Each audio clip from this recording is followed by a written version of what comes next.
안녕하세요. 밍밍입니다. 오늘 스케치업 시간은 VLA 설정 부분을 공부해 보도록 할 건데요. VLA 설정 관련해서 설명할 부분들이 너무 많기 때문에 이번 강의에선 다 설명해 드리기는 좀 힘들 것 같고요. 단계별로 영상을 찍어서 올려드릴 수 있도록 하겠습니다. 오늘 알아볼 내용은 기초적인 부분과 기본 설정 부분들 등을 살펴봄으로써 여러분들이 어떤 식으로 VLA 설정을 해줄 수가 있는지 아주 기초적인 부분부터 공부해 보도록 하겠습니다.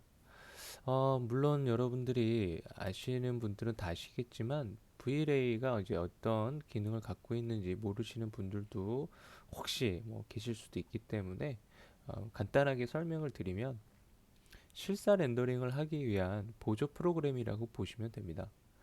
우리가 보통 스케치업을 이용해서 렌더링을 하는 것은 이 만화적인 느낌으로만 렌더링이 가능한 것인데 VLA 기능을 사용해서 옆에 보시는 것처럼 실사 렌더링 느낌을 표현해 줄 때 우리가 이제 사용을 하는 보조 프로그램이라고 보시면 되겠습니다.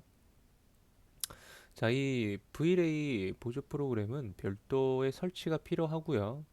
스케치업을 설치했다고 해서 VLA가 설치가 되어 있는 건 아니기 때문에 꼭 보조 설치를 해주셔야 된다라는 거 참고하고 수업을 진행해 볼 수 있도록 하겠습니다.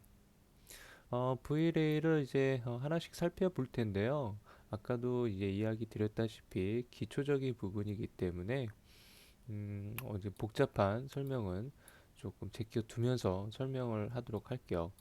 아무래도 이제 복잡한 설명을 조금 제껴둔다 하더라도 여러분들 처음 접하시는 분들한테는 좀 어려울 수도 있거든요. 그래도 차근차근히 하나씩 살펴보도록 할 테니까 한번 따라해 보실 수 있도록 하겠습니다. 먼저 VLA를 여러분들이 사용하기 전에 화면에 툴바 세 가지를 이렇게 띄워놓고 시작을 하시는 게 좋아요. 여기에 있는 이제 아이콘 명령들을 이용해서 툴바에 VLA 스케치업, VLA 오브젝트, VLA 라이트라는 툴바를 불러다 들이시고 여기서 명령을 사용할 수 있도록 하는데 툴바는 하단 쪽에 VLA 이름이 들어가 있어요. 얘를 이제 불러와서 세팅을 해주시면 되겠습니다. 자, 그러면 우선 VLA의 첫 번째 설정 부분을 보기 전에 우선 렌더링 하는 방법부터 살펴볼 건데요.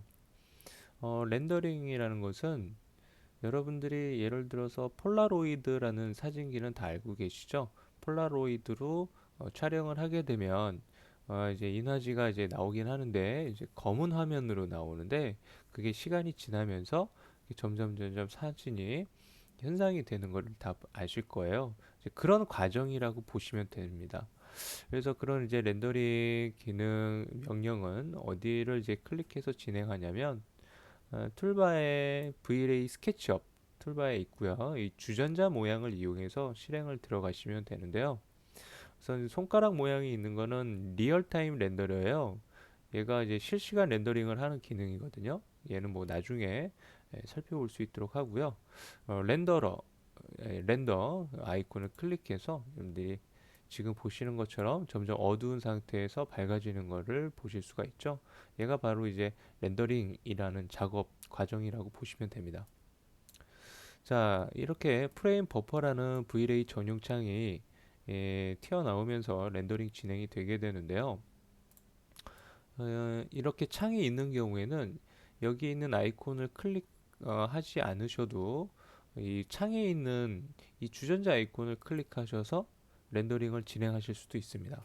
그리고 옆에 보시면 스탑이라는 아이콘도 있는데요. 얘를 누르면 렌더링 진행 중인 것을 스톱시킬 수도 있습니다. 이렇게 렌더링을 진행하시다가 스톱을 시키시면 그러니까 렌더링이 정지가 되는 거죠. 자, 그러면 렌더링 하는 방법은 이제 아시겠죠? 뭐 간단하기 때문에 뭐 어렵진 않으셨을 거예요. 자, 이제 좀 작업 부분을 하나씩 좀 살펴볼 수 있도록 할게요. 우선 첫 번째로 이 그림자 부분에 대한 설정 관련해서 설명을 이제 들어갈 건데요. 지금 스케치업 화면을 보시면 바닥에 그림자가 보이고 있죠. 실제 뭐 바닥이라는 오브젝트가 설치가 되어 있는 건 아니고요. 기본적으로 가상의 그라운드가 스케치업에서는 인식이 되기 때문에 이렇게 선라이트에 의해서 이렇게 바닥에 그림자를 보여주게 됩니다. 실제 바닥이 있는 건 아니에요. 오브젝트가 가상의 그라운드라고 보시면 되는데 이렇게 이제 가상의 그라운드는 스케쳐 V-Ray에서는 인식을 못해요. 그래서 여기 보시면 그림자가 안 나오고 있죠. 그래서 이 V-Ray에서 여러분들이 렌더링을 하실 때는 어, 바닥이라는 모델링을 별도로 이렇게 만들어 주셔야 됩니다. 자, 이렇게 해놓고 제가 렌더링을 해보면 이런 식으로 렉탱글 평면 위에 그림자가 이제 보이게 되겠죠. 자, 이런 식으로 이제 여러분들이 상황에 따라서 뭐 크기나 이런 것들은 적절히 조정을 해주셔도 되는데요. V-Ray에 무한 평면이라는 기능이 있어요. 뭐냐면 툴바에 보시면은 이 V-Ray 오브젝트 툴바에 인피니티 플랜이라고 있습니다. 여러분들 참고로 V-Ray 버전이 좀 낮으신 분들은 제 아이콘 모양과 좀 다를 수 있다라는 거 참고하시고요. 자, 이 인피니티 플랜이라는 명령을 클릭해서 자, 바닥 부분에다가 이렇게 왼쪽 클릭을 눌러주시면 이게 설치가 됩니다. 자, 이렇게 설치가 된 상태에서 제가 렌더링을 해보면 크기와 위치에 상관없이 이 무한 평면이기 때문에 무한대로 이게 평면이 펼쳐져서 V-Ray에서 이제 인식해서 렌더링이 되어지는 것을 확인하실 수가 있어요. 제가 좀 하늘 부분을 좀 보여지는 상태로 이렇게 조금 이제 고도를 낮춰서 보는 방향을 잡아놓고 렌더링을 해보면요. 이렇게 거의 저기 멀리 지평선처럼 이렇게 느껴지는 경계선이 보이죠? 하늘과 바닥 부분에서의 지평선 부분, 무광 표면이에요. 그래서 이 인피니티 플랜은 어차피 뭐 크기나 또는 위치에 영향을 받지 않기 때문에 뭐 여기에다 놓으셔도 되고 또는 뭐 크기가 작게 보이시거나 크게 보이시거나 전혀 상관이 없다는 이야기죠. 그런데 얘가 이제 높이에서는 영향을 좀 주겠죠.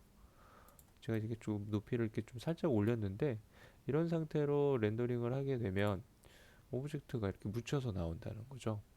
그래서 이게 고도, 높이 차 정도는 여러분들이 바닥 부분을 잘 맞춰줄 수 있도록 하시고요. 자, 우선 이제 그림자가 나오게끔 설정을 했는데 바닥에 그림자가 나오게끔 설정을 했는데요. 어, 미리 완성된 예제를 한번 볼게요. 자, 지금 이 예제를 보시면 그림자를 봤을 때 굉장히 부드럽게 나타나고 있죠. 근데 여기서는 굉장히 강하게 나오고 있어요. 얘 같은 경우는 실제 스케치업에 있는 선라이트를 사용하지 않았고요. V-Ray 조명을 사용해서 이렇게 부드럽게 표현을 해준 겁니다. 자, 그래서 우선 이제 뭐 조명을 새로 설치를 하셔야 된다라는 부분이 있고, 그리고 이제 V-Ray에서 사용되는 기본 조명을 이제 사용하지 않을 거고요. 그 다음에 이제 여러분들이 또 설정을 초반에 좀 해주셔야 되는 부분이 이 조명 설치에 따라서 조명 설치를 들어가기 앞서서 기본적인 주변 환경 설정부터 여러분들이 알고 진행을 하셔야 되는데요. 자, 그러면 그 기본 주변 환경 설정 부분부터 먼저 살펴보고 조명 설치를 들어가면서 조명 부분도 세세하게 살펴볼 수 있도록 할게요. 자, 이 V-Ray를 이제 환경 설정을 하실 때는요, 주전자 바로 왼쪽에 보시면은 에셋 에디터 아이콘이 있습니다. 이 아이콘을 클릭하셔서 세팅 창을 불러오시면 돼요. 이 세팅 창을 보시면요, 상단에 아이콘 6개가 놓여져 있는데요. 재질 관련, 매터리얼이고요. 그 다음에 조명 관련, 그 다음에 오브젝트, 지오미터리라고 표현이 되고요. 그 다음에 세팅, 그 다음에 뭐 렌더링. 여러분들 아까 여기 툴바를 이용해서 또는 프레임 버퍼 창에 있는 아이콘을 이용해서 렌더링 진행을 하셨었는데 이 주전자를 클릭을 하셔도 렌더링 진행이 가능합니다. 자, 얘가 이제 클릭을 했을 때 렌더링이 진행되고 있죠. 스톱을 이 버튼을 그냥 아이콘을 다시 한번 클릭해 주시면요. 예, 스톱 시킬 수도 있어요. 그 다음에 이제 옆에 있는 얘는 이 창이 꺼져 있을 때 다시 불러드릴 때 쓰는 프레임 버퍼를 이제 불러드릴 때 쓰는 아이콘 기능이라고 보시면 되겠습니다. 자, 재질 관련에 대한 설정을 해주고요. 그 다음에 조명 관련 설정을 해주고요. 그 다음에 오브젝트, 그 다음에 렌더링 환경 설정이라고 보시면 되는데, 자, 바로 이 세팅부터 이제 보도록 할 건데요. 자, 이 세팅에 보시면 environment라는 부분이 있어요. 여기가 만약에 이렇게 확장이 안 되어 있으시면 확장을 시켜 주시고요. 그리고 백그라운드의 색상이 검정색으로 되어 있고 수치는 1, 그 다음에 옆에 이미지 맵이 체크가 되어 있으면서 얘가 이제 사용이 되어진다라고 지금 나오고 있습니다. 백그라운드라는 것은 이 스케치업에서 이제 뭐 보시면 이게 주변, 음, 주변에 이제 색상을 뜻하는 거라고 보시면 돼요. 그런데 얘가 이제 검정색으로 되어 있는데 검정색으로 안 나오고 렌더링을 해보면 이렇게 뭐 하늘 이미지도 나오고, 그렇죠? 이런 식으로 나오게 되는데 얘가 지금 검정색으로 안 나오는 이유는 이 이미지 맵이 적용되어서 사용되고 있기 때문에 이 이미지 맵이 이렇게 생긴 거거든요. 그래서 이 이미지 맵이 렌더링에서 이제 보여진다라고 보시면 됩니다. 만약에 여러분들이 이 체크를 끄시면 이 색상이 나타나게 돼요. 그래서 렌더링을 해보시면요, 이렇게 검게 나오는 거를 보실 수가 있어요. 물론 이 색상을 여러분들이 이제 조정을 하실 수도 있는데요. 여기를 이제 클릭을 하셔서 색상을 뭐 흰색으로 한번 바꿔놓고 다시 렌더링을 해보면 얘가 이제 흰색으로 나와야 되는데 지금 아직도 어둡게 나오는 이유는 이 밝기가 굉장히 약하게 잡혀 있기 때문에 그렇습니다. 이 밝기를 제가 높여 볼게요. 한 100 정도로 좀 많이 주면서 한번 렌더링을 해보면 굉장히 이제 밝게 나오는 걸 보실 수가 있어요. 어, 이렇게 하얀색, 바닥도 하얀색이다 보니까 거의 뭐 지평선 부분이 거의 뭉개져서 드러나지 않는 부분이라고 보시면 되겠습니다. 자, 아무튼 이 백그라운드 부분은요, 이제 사용을 하지 않을 거거든요.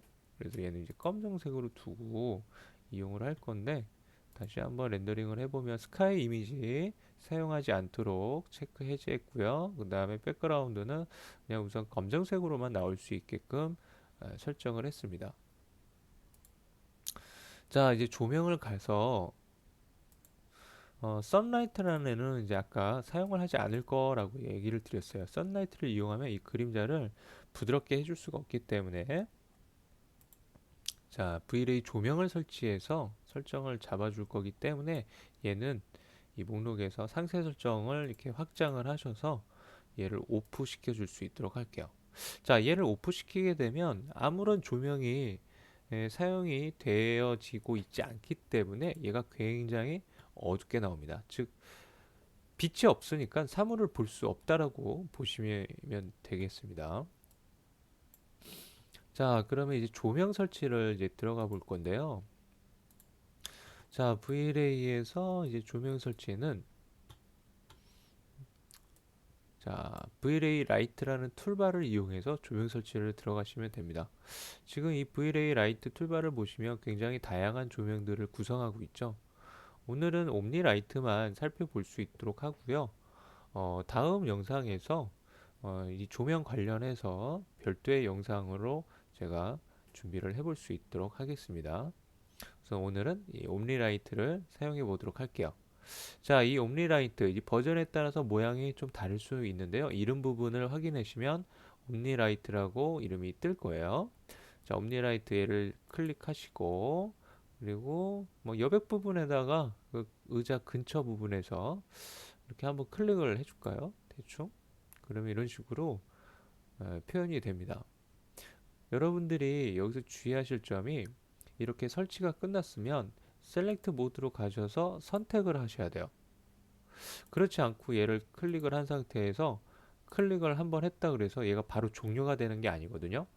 여러분들이 왼쪽 클릭을 이렇게 한 번 더 눌러서 클릭을 하게 되면 얘가 계속 만들어져요. 그쵸? 그래서 한번 설치를 하셨으면 셀렉트 모드로 지정을 하셔서 얘를 선택해서 이제 위치를 이제 맞출 건데요. 높이를 제가 조정을 할 건데 지금 위치를 이렇게 돌려서 확인을 해보면 거의 바닥 부분에 있거든요. 이 상태에서 한번 제가 렌더링을 한번 해볼게요. 어떻게 나오는지. 이 인피니티 플랜, 이 무한평면의 한 반이 가려져서 조명이 나오는 거라서 한번 어떻게 나오는지 살펴볼게요. 지금 렌더링 화면을 보시면 아직도 이제 검게 나오죠. 얘는 뭐 잘못 조명을 설치한 건 아니고요. 조명의 강도가 굉장히 약하게 잡혀 있어요. 빛의 세기가. 그래서 그 빛의 세기를 이제 조정을 또 해주셔야 되는데 빛의 세기 조정은 아까 이제 Asset 에디터 들어오셔서 이 조명에 그러니까 선라이트라는 목록이 있었는데 지금 Vray 옴니라이트라는 목록이 생겼어요. 자, 여기 바로 옆에 보시는 이 수치가 바로 빛의 세기를 조정한다라고 생각을 하시면 되는데요. 제가 한 30이 굉장히 뭐 거의 밝기가 안 느껴졌기 때문에 한 3000 정도로 줘볼게요. 렌더링을 다시 해볼게요. 아직도 안 나오고 있네요. 한 3만 정도로 해볼까요?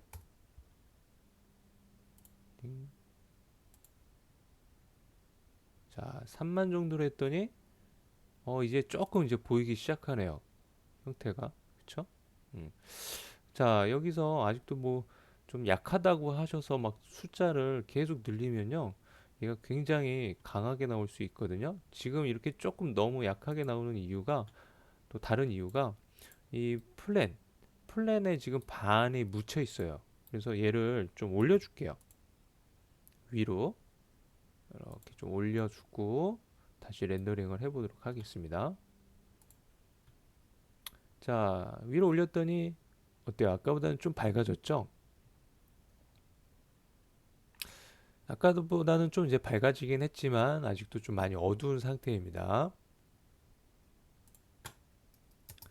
자, 얘를 밝기를 지금 한 3만 정도로 했는데 한 5만 정도로 설정을 해볼게요. 자, 이렇게 수치를 또 올리게 되면 바닥이 타들어가는 현상이 생길 수가 있거든요. 그래서 여러분들이 저런 부분들을 좀 어느 정도 타들어가지 않게끔 하셔야 렌더링 화면이 이쁘겠죠. 그래서 제가 다시 수치는 3만으로 바꾸고 높이를 좀 더 올려볼게요. 얘가 높이를 좀 올리면 올릴수록 전체적으로 이제 빛을 발산하는 범위가 좀 넓어지기 때문에 좀 아까보다는 이제 조금 더 밝아진 거를 보실 수가 있고요. 얘를 위치에 따라서 좀 이렇게 다르니까 제가 이쪽으로 좀 끌고 올게요. 조금 더 뒤로 뺄까요? 이 정도에서 렌더링을 다시 해보겠습니다. 자, 이 정도에서 이제 렌더링 확인했을 때 조도가 안 나오는 부분을 이제 적당히 여러분들이 수치를 이제 조정해 주시면 돼요. 아까 한 5만 정도가 뭐 크게 나쁘진 않을 것 같은데 제가 저기 조명을 좀 더 많이 올렸기 때문에 바닥이 지금은 타들어가지 않는 상태로 잘 나오네요. 수치를 좀 더 올려도 될 것 같아요. 값을 되게 많이 주네요. 그죠? 한 10만 정도로. 아까보다 좀 많이 밝아졌네요. 그쵸? 자, 이렇게 주변을 여러분들이 밝기를 조정하는 부분에 있어서 제가 이제 조명으로서만 이렇게 제어를 하고 있는데요. 사실 여러 가지 주변 환경에 영향을 많이 이제 받아요. V레이는. 그래서 우선 여러분들이 기본적인 이 조명에 관련해서 어, 기본 설정을 하실 수 있어야 되기 때문에 제가 그 다른 주변 환경들에 대한 빛의 영향을 주는 부분들을 아까 다 껐던 겁니다.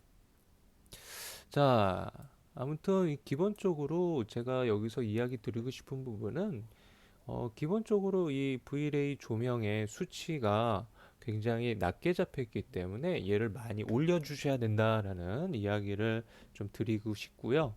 사실 이 빛의 세기를 조정하는 거 말고 여러 가지 뭐 환경 설정을 좀 통해서 뭐 DK라든지 이런 부분을 통해서 밝기를 좀 더 단위라든지 DK를 조정해서 빛의 밝기를 이렇게 많이 주지 않더라도 이제 밝게 하는 방법은 있어요. 근데 여러분들이 이걸 설명을 드리면 또 지금 아직 이제 기초 단계에서 이걸 설명을 드리면 많이 헷갈릴 수 있기 때문에 이런 부분들은 나중에 자세하게 설명을 드리도록 하겠습니다. 자, 오늘은 아무튼 이 빛의 세기 정도만 여러분들이 조정해서 사용을 할 수 있도록 하시고요. 자, 이제 그림자를 다시 한번 볼게요. 자, 그림자를 보시면 여러분들이 이제 이 선라이트, 스케치업에서 보이는 선라이트 있잖아요. 얘는 의미가 없다고 보셔야 돼요. 왜 그러냐면 아까 이제 선라이트라는 설정을 우리가 사용하지 않게 오프 시켰어요. 그쵸? 그렇기 때문에 이 그림자는 가상의 그림자라고 보시면 됩니다. 실제 여러분들이 렌더링 했을 때 나타나는 그림자 위치가 아니라는 거죠. 지금 보시더라도 그림자 방향이 틀리죠. 약간 얘는 위로 올라가 있죠. 그래서 얘는 이제 필요가 없기 때문에 얘를 이제 스케치업에서 그림자 그냥 꺼놓고 하셔도 되고요. 뭐 안 끄셔도 뭐 상관은 없습니다. 자, 이제 그림자를 좀 더 이렇게 부드럽게 표현을 해보도록 할게요. 자, 저렇게 이제 그림자를 부드럽게 하는 방법은요. 이제 옵션 상세 설정 부분에서 섀도우 레디우스라는 부분이 있어요. 자, 제가 이 스크롤을 이용해서 최대 오른쪽으로 이제 끌어서 최대 한계점까지 제가 이제 끌었는데 우선 10까지 지금 나오고 있죠. 자, 렌더링을 한번 진행을 해볼게요. 그림자가 아까보다 조금 부드럽게 나옵니다. 자, 뭐 전체적으로 렌더링을 또 다 하면 여러분들 강의 들으실 때 시간이 오래 걸릴 수 있기 때문에 제가 잠깐 부분 렌더링 하는 방법을 설명을 드리고 계속해서 설명을 진행해 보도록 할게요. 이 프레임 버퍼라는 창에 상단에 보시면 여러 가지 이제 아이콘들이 놓여져 있는데 아까 이제 이 오른쪽에 있는 주전자를 이용해서 렌더링을 진행했었다면 이쯤에 있는 이 주전자 모양을 보시면 작은 빨간 선 렉탱글이 이렇게 그려져 있는 아이콘이 있어요. 얘가 바로 부분 렌더링을 해주는 기능인데요. 얘를 클릭하시면 이 부분 렌더링 설정을 여러분들이 지정하는 대로 위치를 잡아줄 수가 있어요. 왼쪽 클릭을 이 화면 렌더링 화면에서 렌더링을 하고 싶은 부분을 이렇게 누른 상태여야 됩니다. 왼쪽 클릭을 누른 상태에서 영역을 이렇게 잡아주시면 이 부분만 여러분들이 렌더링 아이콘을 클릭했을 때 이 부분만 렌더링을 하실 수가 있어요. 그러면 여러분들이 확인 작업하실 때 조금 더 빠르게 확인이 가능하시겠죠. 그래서 저는 이 그림자 부분이 핵심이기 때문에 이 정도만 잡아놓고 여러분들한테 강의를 계속해서 진행해 볼 수 있도록 하겠습니다. 자, 이제 샤도우 레듀스 이 값이 지금 최대 10까지 이제 들어갔는데 지금 보시면 얘가 더 부드럽죠. 현재 얘도 지금 많이 부드러워지긴 했는데 좀 더 부드럽게 좀 더 이렇게 설정을 해줘야 될 것 같아요. 그런데 여러분들 보시면 얘가 여기서 어떻게 더 주나요 하실 수도 있어요. 얘가 입력을 할 수 있습니다. 제가 이제 100까지를 한번 입력해 볼게요. 그럼 얘가 확 줄어들어요. 더 많이 설정을 하실 수가 있습니다. 즉 입력을 이용해서 기본의 이 수치를 더 확장해서 쓸 수가 있다라는 거죠. 그래서 이런 부분들이 다른 세팅에서도 이런 부분들이 간혹 있어요. 몇 개들이. 그래서 그런 부분에서는 이런 수치들을 입력해서 사용을 해주시면 좋을 것 같고요. 자, 저는 여기서 한 20 정도로 수치를 맞춰놓고 렌더링을 진행해 볼게요. 자, 그랬더니 어때요? 아까보다 그림자가 많이 연해졌죠? 여러분들 이 화면을 보시고 이 화면을 보시면 뭐 눈치채신 분들도 있겠지만 화질이 조금 안 좋을 거예요. 이 테스팅 렌더링을 하실 때는 퀄리티를 낮춰놓고 렌더링을 하시고 최종 렌더링을 할 때 퀄리티를 좀 더 쉽게 높이는 방법을 잠깐 설명을 드릴 테니까요. 우선 화질이 안 좋더라도 이해해 주실 수 있도록 하시고요. 다음에 이제 그림자 설정하는 거는 이제 다 끝났어요. 그림자 설정하는 부분은 이 정도에서 마무리를 짓고요. 이번에는 이 다리 부분에 대한 재질 부분에 대한 설정을 들어가 보도록 할 건데요. 얘를 보면은 이제 거의 반사체가 이렇게 표면에 반사되어 보이는 부분이 있죠. 그래서 이런 효과들을 이 재질에서 이제 표현을 해줘야 되는데, 자, 우선 이제 재질 설정을 어디서 하느냐? 바로 이 에셋 에디터에서 매터리얼 아이콘을 클릭하시면 재질 목록들을 쭉 확인해 줄 수 있습니다. 이 목록은 여러분들이 스케치업에서 사용하고 있는 목록과 똑같이 나와요. 제가 홈 버튼을 눌러보면 이 목록하고 똑같이 나옵니다. 자, 그런데 지금 이 화면에서 의자밖에 없는데 뭐 이렇게 재질 목록이 맞나요? 이렇게 하실 수도 있는데요. 사실 달이라는 애하고 자판이라는 애만 사실은 들어가 있는 거거든요. 다른 재질은 이제 사용이 되지 않고 있는 재질이라고 보시면 돼요. 그래서 제가 이제 전부 제거를 할 건데 우선 제거하는 방법도 아셔야 되기 때문에 에, 하나씩 이제 제거하는 방법과 전체 제거하는 요령을 설명드려 볼게요. 우선 이 스케치업에서 여러분들이 오른 클릭하시고 델리트 목록을 클릭하시면 얘가 이제 지워지고요. 여기서 지우면 이 스케치업에서도 지워진다라는 겁니다. 자, 마찬가지로 이 스케치업에서 여러분들이 델리트를 하셔도 이 Vray 환경에서 똑같이 지워져요. 근데 얘네들이 너무 많은데 언제 이걸 다 하나씩 클릭하고 지우고 있느냐라고 이제 하시겠죠, 당연히. 그래서 우리 스케치업에 뭐 아시는 분은 아시겠지만 퍼지라는 기능이 있어요. 자, 모델 인포로 들어왔고요. 그다음에 스태틱스 퍼지 버튼을 누르시면 얘가 사용되고 있지 않는 재질이나 또는 컴포넌트 이런 것들에 대한 요소를 전부 다 쉽게 정리를 해 주실 수가 있습니다. 자, 근데 여기서 지금 재질 하나가 남아 있어요. 사용되고 있지 않은. 얘 같은 경우는 지금 현재 지정으로 되어 있기 때문에 퍼지에서 안 지워졌던 건데요. 얘 그냥 오른 클릭하셔서 이런 애들은 그냥 델리트로 지워 버릴 수 있도록 하시고요. 계속해서 수업 진행해 보도록 하겠습니다. 자, 이렇게 다리하고 제 자판만 남았는데요. 우선 다리. 다리에 이제 지정된 애를 조정을 할 거예요. 근데 여기서 여러분들이 이제 기본적으로 알아야 될 게 있어요. 이 VLA 재질은 이 전용 재질이 따로 있다라는 겁니다. 그래서 그 전용 재질을 우선적으로 여러분들이 익히시고 좀 더 디테일하게 이렇게 접근을 하시는 게 좋은데, 자, 그러면 그 VLA 기본 재질이 어떤 건지 설명을 드려보면, 자, 원래는 이렇게 재질을 넣게 되면 VLA 전용 재질이 원래는 보여요. 근데 여기 지금 안 나오고 있기 때문에 에, 제가 새로 만들어서 그 VLA 전용 재질이 어떻게 생겼는지 보여드릴게요. 자, 제가 그냥 색상으로 재질을 하나 이렇게 지정해 주도록 하겠습니다. 자, 이렇게 재질 지정을 하면 현재 설정으로 VLA에서 세팅이 되게 되는데요. 재질이 만들어진 게 보이시죠? 칼라 A08이라고. 자, 여기 목록을 보시면 VLA BRDF라는 목록이 타이틀이 생깁니다. 얘를 제가 축소를 시켜볼게요. 하나, 둘, 셋, 네 개죠. 자, 다리 재질로 다시 한번 지정을 해볼게요. 자, 여기도 네 개인데 보시면 디퓨즈 얘는 VLA BRDF 그죠? 얘만 지금 달라요. 그죠? 자, 여기서 우리가 이제 필요한 게 바로 이 VLA BRDF라는 타이틀이거든요. 얘가 이제 필요한데 지금 여기에 다리에 보면 걔가 없어요. 그래서 얘를 이 목록에서 만들어 줄 겁니다. 재질 이 설정에서 자, 어디서 만드냐? 바로 여기 Edit Layer라고 있어요. 얘를 이제 클릭하시면 VLA BRDF 레이어 타이틀을 만들어 줄 수 있어요.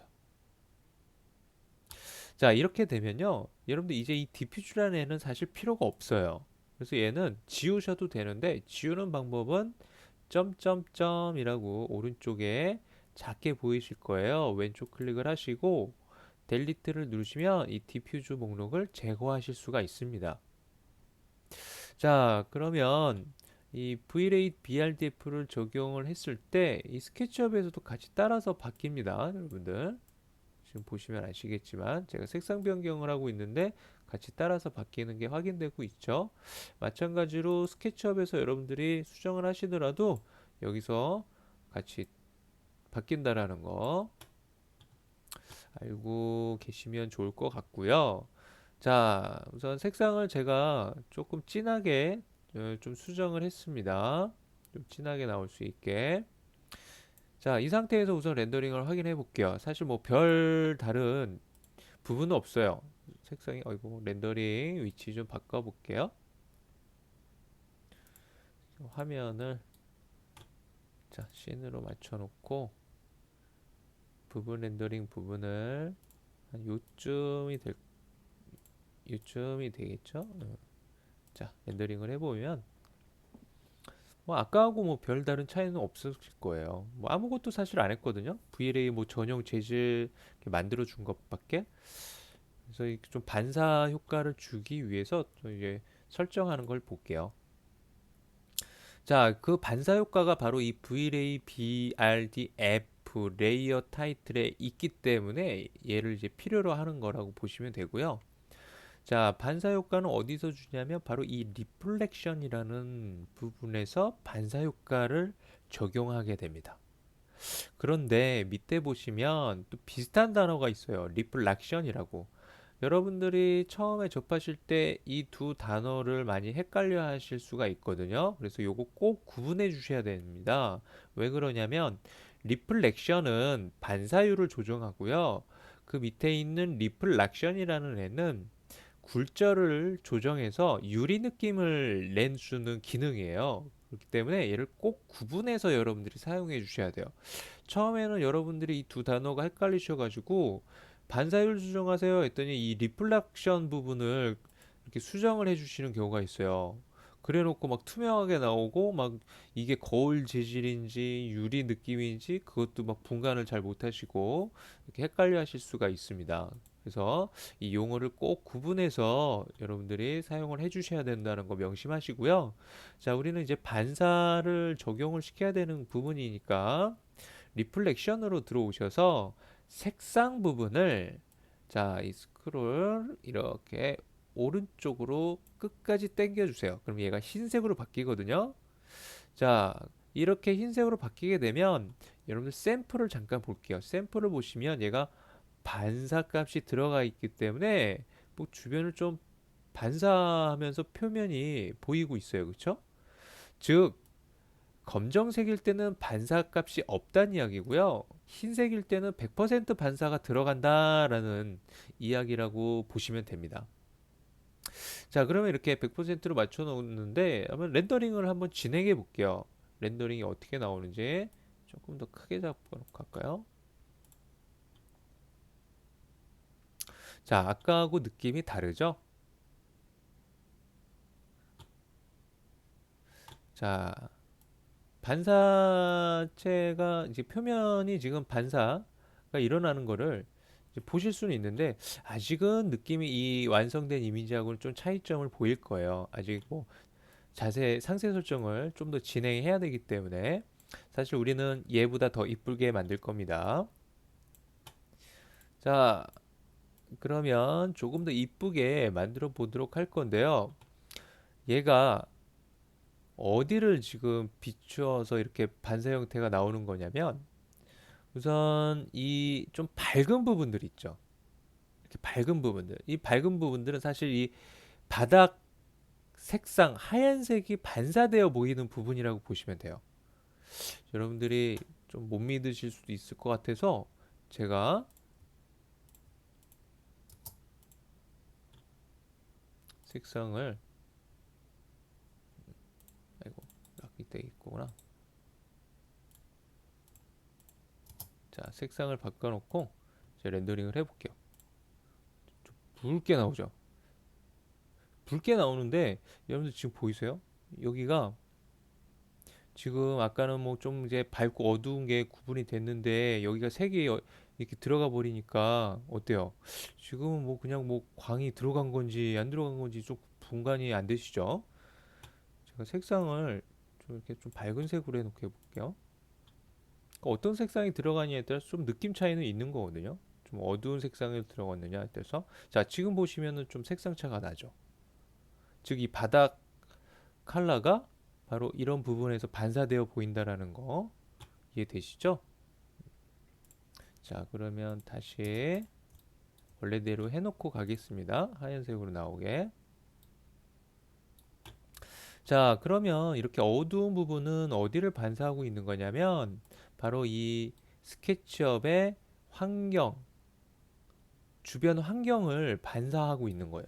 얘가. 우리 주변 환경이 아까 세팅에서 어떤 상태였죠? 자, 이 세팅에 보시면 백그라운드가 바로 흰색이었죠. 아니, 검정색이었죠. 그러니까 얘가 검정색으로 되어 있으니까 얘가 검정색으로 나오는 거예요. 그러면 여기를 이제 뭐 색상을 뭐 하얀 흰색으로 한번 줘볼게요. 그리고 렌더링 하시면 얘가 이렇게 흰색으로 바로 나오진 않거든요. 그래도 렌더링을 해볼게요. 확인시켜 드리기 위해서. 그죠? 아직 어둡죠? 왜 얘가 흰색으로 안 나오냐면 얘가 세기, 그 강하기, 빛의 밝기를 여러분 수치를 좀 조정해 주면 저기가 제대로 나와요. 제가 100 정도로 잡아놓고 렌더링을 해볼게요. 그랬더니 어때요? 주변도 좀 많이 밝아지죠. 그죠? 그러니까 이 백그라운드의 색상이 하나의 조명의 역할을 해주기도 한다라는 거거든요. 그러면서 여기도 좀 되게 밝아졌죠. 그죠? 그래서 여기에는 사실 제가 이제 사용을 하진 않을 거예요. 왜냐하면 주변이 밝아지기 때문에. 그래서 얘는 이제 사용을 하지 않을 거고요. 다시 검정색과 흰색으로 검정색과 수치는 1로 잡아주시고요. 어디를 세팅을 할 거냐면요. 바로 이 environment overrid라는 부분을 확장시켜 주세요. 그리고 reflection이라는 단어가 보이거든요.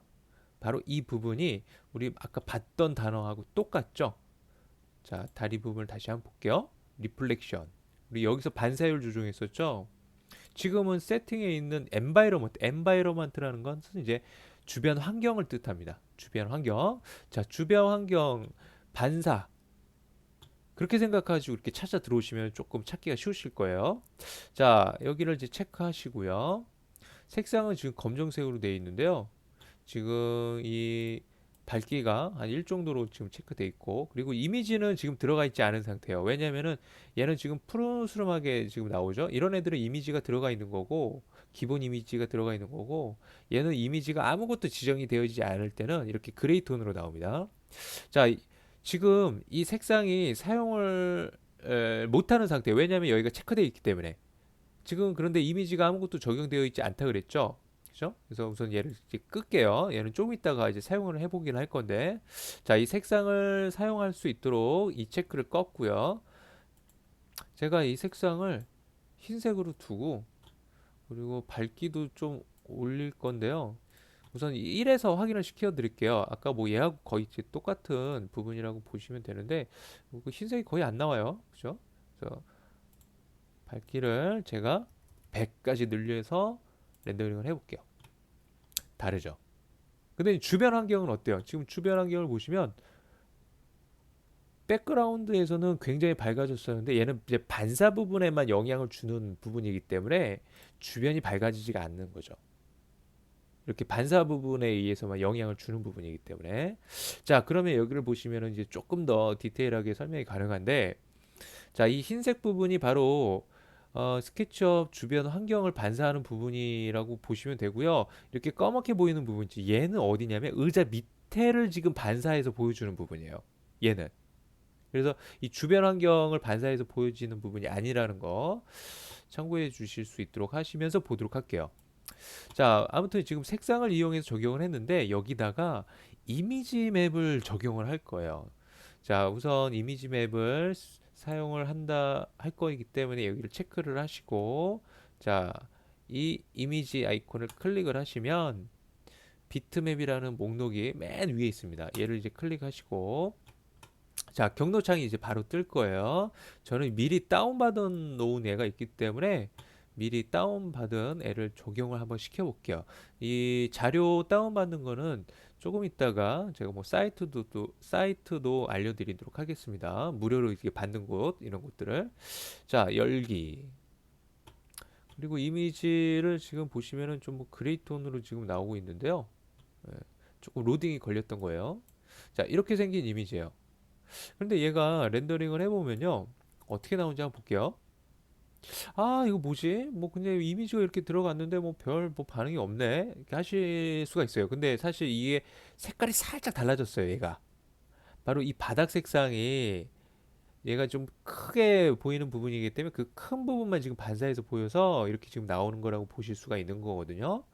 그래서 얘를 또 어디를 또 설정을 좀 해줘야 되는데, 그게 어디냐면, 여러분들 V-Ray 버전에 따라서 조금 차이는 있겠지만, 만약에 V-Ray 버전이 저는 한 3.6인가 그래요. 근데 이 3.6보다 좀 낮은 버전을 쓰시는 분들은 UVW라는 목록이 있을 거예요. 거기서 이제 제어를 해주시면 되겠습니다.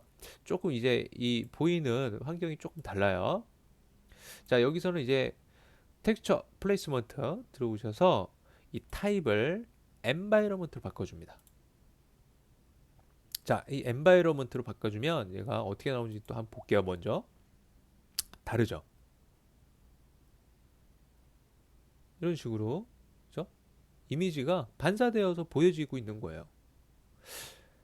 자, 2D로 해놓으면 그냥 얘를 펼쳐놓은 상태를 반사한다고 보시면 되고요. 엔바이러먼트로 해놓으시면 얘가 조금 이렇게 뭐라고 해야 되나, 조금 이렇게 감싼다고 얘기를 드려야 되나요? 예.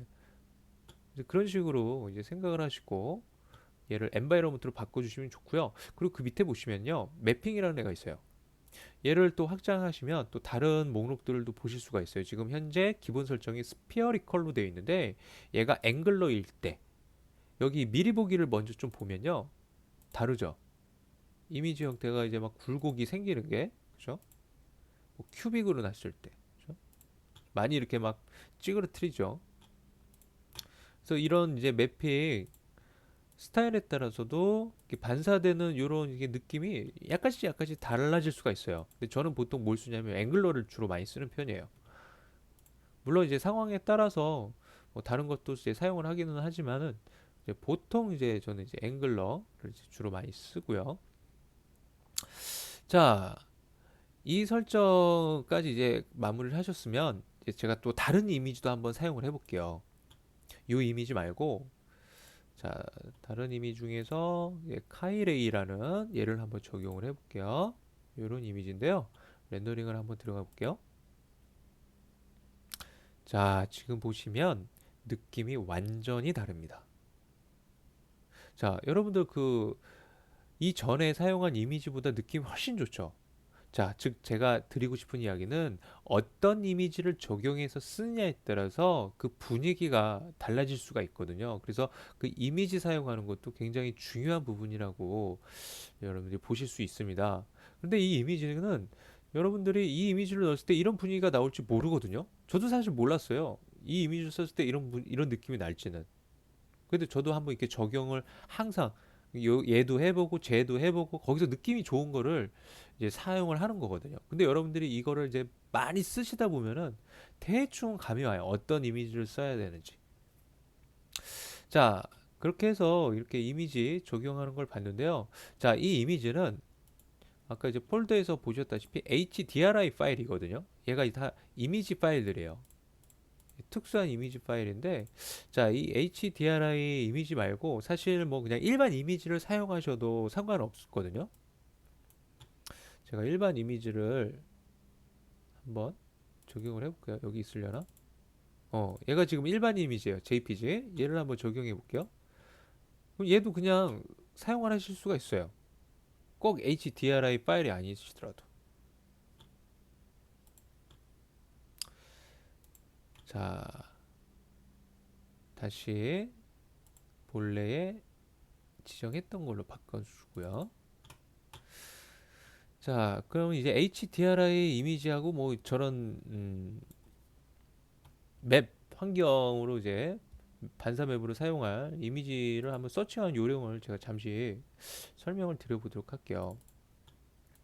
여러분들 인터넷 구글에서 뭐라고 치시면 되냐면 HDRI 파일을 찾으시려면 우선 뭐 유료보다는 무료가 좋잖아요, 그죠? 그래서 프리 HDRI라고 우선 검색을 넣으시면 얘가 HDRI 헤븐이라는 사이트가 있어요.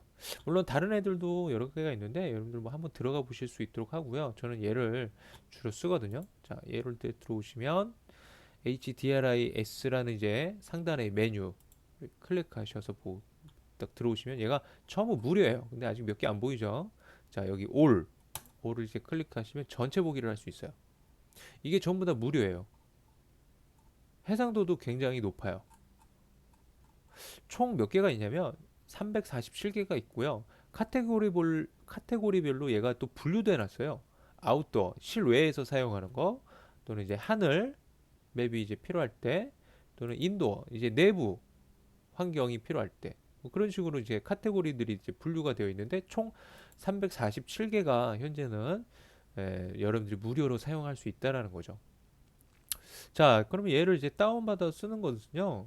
여러분들이 원하는 이미지를 이렇게 뭐 선택을 하시잖아요. 그럼 얘가 이제 큰 화면으로 넘어가요. 근데 당황하지 마시고 밑으로 조금만 내리시면 다운받는 곳이 바로 여기서 다운을 받으시면 되거든요. 근데 얘가 보면 1.5메가바이트부터 해서 358메가까지 있어요. 358메가면 이미지가 굉장히 큰 거거든요. 여러분들 그냥 1.5메가 정도만 쓰셔도 뭐 해상도가 크게 문제가 되진 않아요. 그래서 그냥 1.5메가 작은 사이즈로 그냥 사용을 해주셔도 됩니다. 이런 식으로 이제 다운을 받아놓고 사용을 해주시면 돼요. 한번 사용을 해볼게요. HDRI 이 이름이 어, 팔레르모 스퀘어라고 되어 있는데 이 이름 그대로 저장해 놓고 자 여기 한번 들어가서 보면 자 얘가 지금 다운받았던 애거든요. 아까 한번 열기를 해볼게요. 어때요? 이미지가 그대로 들어오죠? 자 얘를 한번 렌더링 한번 해볼까요? 이렇게 이게 느낌이 나오는 거예요. 여기 이제 파라니까 이거 파란 느낌이 여기 보이고 있죠. 그렇죠? 자, 그리고 이제 뭐 일반적으로 뭐 JPG를 그냥 사용하셔도 된다라고 얘기를 드렸잖아요. 그럴 때는요, environment, MENT, map 이렇게 치시면요, 이미지 검색에서 얘가 어느 정도 나와요. 사이즈가 그렇게 큰 애들은 아닌데 여기 보시면은 이게 뭐 750에 375 얘가 뭐 그렇게 큰 건 아니거든요. 근데 이런 이미지 쓰셔도 뭐 크게 문제되지 않아요. 제가 다른 이름으로 이미지로 저장해 놓고 한번 써볼게요. JPG.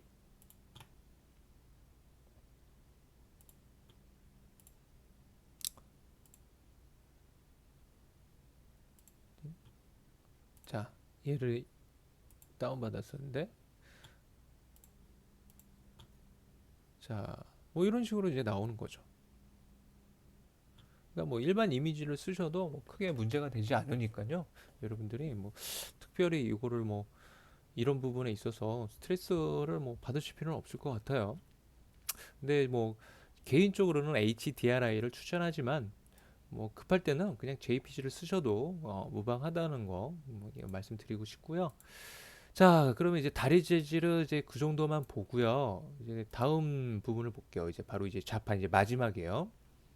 이 좌판 이제 나무 재질 느낌을 이제 한번 내줄 건데요.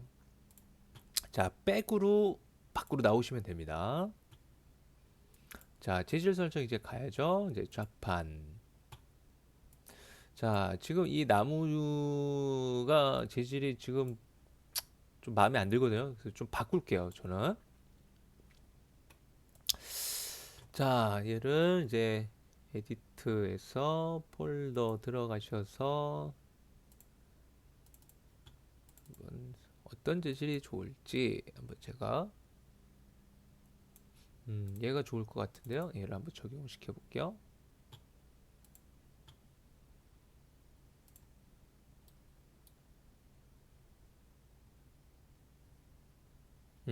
뭐 얘로 사용하겠습니다. 여러분들 화질이 화질이 이제 너무 안 좋은데 조금 확대해 놓고 해야 되겠다. 자, 전체 렌더링 한 번만 해줄게요. 아까보다 훨씬 잘 보이죠? 자, 이 부분을 볼 거니까 이 부분만 이렇게 체크해서 볼게요. 자, 이 나무 재질로 한번 수업을 진행해 보도록 할게요. 자, 스케치업에서 이제 재질을 바꾸시더라도 뭐 여기서 자동적으로 이제 바뀌기 때문에 뭐 여러분들이 뭐 여기서 또 바꿔 주셔야 되는 건 아니고요. 자, 좌판. 자, 근데 여기 보시면 제가 이제 말했던 재질이 없죠. V-Ray 전용 재질, BRDF. 마찬가지예요. 에디트 레이더라고 오셔서 V-Ray BRDF를 만들어 주시면 됩니다. 여러분들이. 그런데 문제가 생기죠. 이 DPG에서 지정되어 있는 이 이미지가 새로 만들어진 이 레이어 타이틀에는 안 들어가 있어요. 그러면 여기서 여러분들이 또 클릭해서 뭐 비트맵 들어가서 뭐 이렇게 하셔도 되기는 하는데 그러지 마시고 얘를 미리 지우지는 마세요.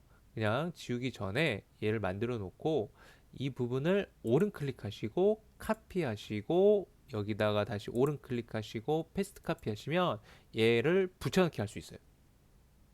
되게 편하죠. 만약에 여러분들이 얘를 미리 지우면 이런 작업 못 하잖아요. 그죠? 되돌리기 안 돼요. 되돌리기 안 됩니다. 예, 그러니까 이런 것들은 이제 적절하게 여러분들이 알아서 요령껏 사용하실 수 있도록 하시고요. 자, 한번 이렇게 지금 지정되어 있는 상태에서 어떤 작업을 할 거냐면 자, 얘를 보면 지금 울퉁불퉁한 느낌이 지금 여기선 잘 드러나고 있죠. 좀 질감이 그죠? 질감이 울퉁불퉁한 결에 따라서 그런 질감을 보여주고 있는데요. 자, 저희도 이제 그런 질감을 한번 만들어 볼 거예요. 자, 그거를 이제 어디서 하냐면요. 우선 이 레이어 타이틀에서 이 맵이라는 레이어 타이틀로 진입을 하셔서 범프를 사용하는 거예요. 범프. 범프가 바로 요철 효과를 주는 효과거든요. 혹시 뭐 3D 맥스 사용하시는 분들이 있으면 이 범프는 스케치업에도 범프가 있구나 바로 알아들으실 텐데 처음 하시는 분들이라 아마 3D 맥스를 사용하지 않는 분들이라면 범프를 아마 처음 들어보시는 분들도 꽤 계실 겁니다. 자, 아무튼 이 범프는 이제 요철 효과를 주는데 얘가 이미지가 밝은 부분과 어두운 부분에 차이를 줘서 튀어나오고 들어가는 효과를 주는 거예요. 기본적으로 밝은 부분은 튀어나오고 어두운 부분은 이제 들어가게 이제 그런 효과를 주는 앤데 자 여기 보시면 이제 얘를 ON을 먼저 시키셔야 되고요. 근데 얘를 켰다 그래서 바로 그 효과가 나타나진 않아요. 바로 그 효과가 나타나진 않습니다. 그렇죠? 자 여기 맵이라는 애 있죠. 여기 이미지 보시면 지금 그레이톤으로 지금 다 보이고 있죠. 그럼 지금 이미지가 아무것도 지금 지정되어 있지 않다는 얘기예요. 네, 제가 범프 뭐라고 얘기 드렸죠? 이미지의 밝은 부분과 어두운 부분을 이용해서 얘가 요철 효과를 준다 그랬죠. 그러면 이 패턴이 있을 거 아니에요. 그렇죠? 이미지 패턴. 자, 얘를 다시 한번 복사할게요. 카피. 이 이미지 파일을 그대로 여기다가 붙여넣기 하시면 이 이미지에서도 밝은 부분과 어두운 부분이 있기 때문에 자, 지금 렌더링을 보시면 이런 부분들이 이 요철 효과가 지금 드러나고 있죠. 범프 효과가. 그죠? 예. 어두운 부분과 이제 밝은 부분의 그 차이에 의해서 이런 식으로 요철 효과를 이제 주는 건데요. 조금만 화면을 제가 이렇게 위에서 보는 걸로 바꿀게요. 자, 그리고 다시 렌더링을 한번 해보겠습니다. 짜잔, 짜잔. 자, 아까보다 좀 훨씬 잘 보이죠? 사이즈도 조금 더 키울까요? 사이즈도 한 200 정도로 해볼게요. 200. 그리고 렌더링을 다시 해볼게요. 아이고, 너무 키웠나? 100 정도로 할까요? 100 정도로 하겠습니다. 그럼 이 정도로 갈게요. 자, 이렇게 지금 보시면은 이게 범프 효과가 지금 질감이 드러나고 있죠? 그죠? 자, 이제 마저 설정을 좀 살펴볼게요.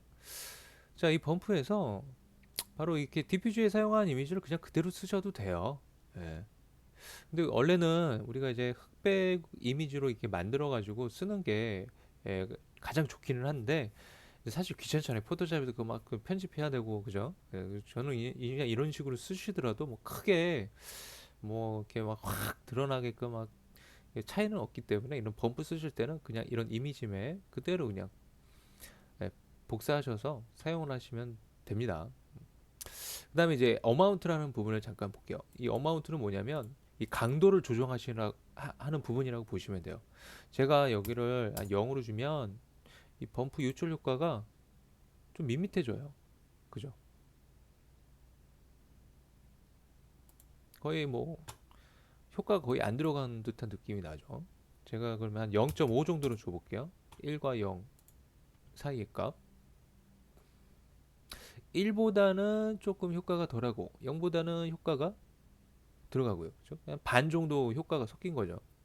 1의 어떤 기준을 봤을 때. 그래서 이런 식으로 여러분들이 그 강도의 정도를 여기서 조정해 줄 수가 있다라는 거 어, 알려드리고 싶고요. 그 다음에 이제 한 가지만 제가 이제 또 얘기를 드릴 게 있는데 이 어마운트 값이 마이너스 값을 줄 수가 있거든요.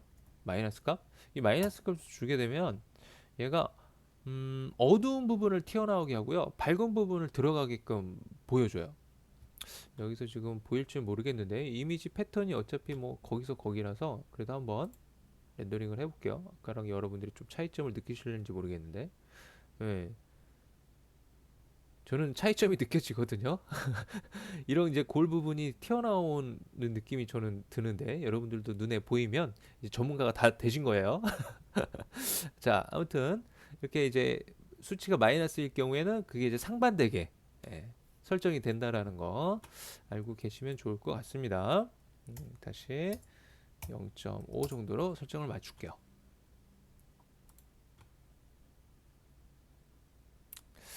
자, 그다음에 이제 마지막 부분인데요. 얘를 보면 좀 코팅돼 있다라는 느낌이 들죠. 코팅이 되면 좀 이제 반사 형태가 나타나잖아요. 그래서 이런 코팅 느낌은 리플렉션에서 잡아주시면 됩니다. 리플렉션에서 반사값 우선 100% 잡아놓고 한번 볼게요. 어떻게 나오나. 여러분들 항상 마찬가지인 게 제가 지금 이렇게 확인하는 것처럼 뭔가 설정을 바꾸셨으면 렌더링에서 확인을 하시면서 이렇게 진행을 하셔야 여러분들도 이해가 확실하게 되겠죠. 자, 이렇게 반사값을 줬는데요. 조금 이제 보이는 각도에 따라서 이거 느낌이 다르게 보일 수 있거든요. 그래서 이씬 잡아놓은 걸로 해놓고 렌더링을 다시 해보겠습니다. 자, 조금 비껴보니까 이 상판, 이 윗면 부분이 뭔가 이렇게 빠딱빠딱거리죠. 그죠? 아까보다.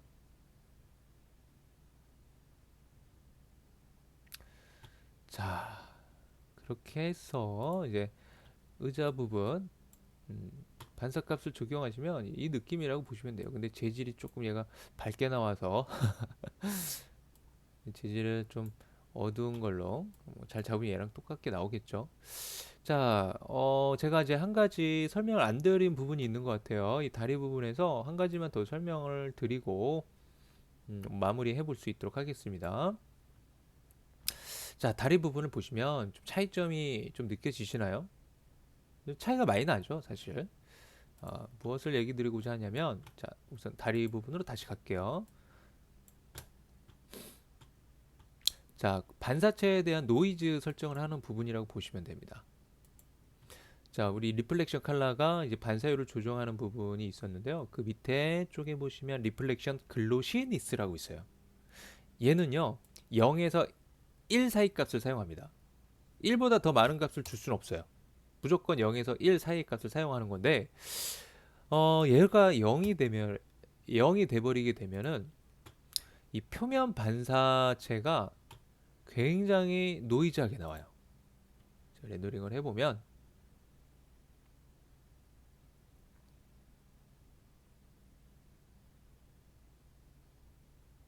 지금 살짝 지금 드러나고 있는데